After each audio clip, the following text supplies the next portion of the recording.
The question posed by a sister on the YouTube: if I sew such clothes which expose the upper part of the chest, cleavage and shoulder don't show, so is it halal earning or haram? I believe the question posed is that talking about a tailor stitching clothes for a lady where the upper part of the chest is seen and the cleavage and the shoulder is seen, so is it halal to stitch such clothes? First, you should realize what is the purpose of these clothes. You know, normally when you stitch undergarments, but natural, it's possible to show the cleavage, and it's perfectly fine because the clothes worn under the other clothes. But if there are other clothes where you know that a lady is wearing clothes only amongst the ladies, and if some part of the body is exposed, then it's not haram. But wearing such clothes otherwise outside, it is not permitted.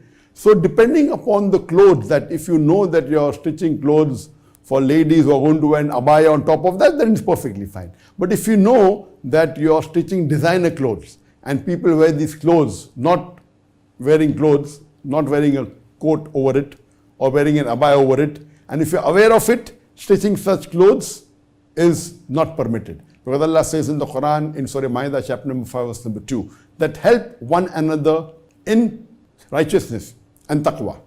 Do not help one another in sin and rancor. So if you're making clothes which you're aware that ladies will be wearing for parties and exposing the body and would be involved in things which are haram, then it is not correct to stitch such clothes. But if you know these clothes are worn at home, it's not worn, the ladies are not going to wear it in front of the non-mahram. There are some Muslim countries where people wear abaya. So if you know that it is not going to involve any haram action, then there's no problem. But if you're aware that this will be worn by ladies who normally go for parties outside and they don't wear the hijab, and you're specially catering to them, then it is not permitted for you to help them in doing haram activity. You should not stitch such clothes. So depending upon how it's going to be used, and you as a tailor know better your customers, so based on that, you have to decide whether what you're doing is haram or halal. Hope that answers the question.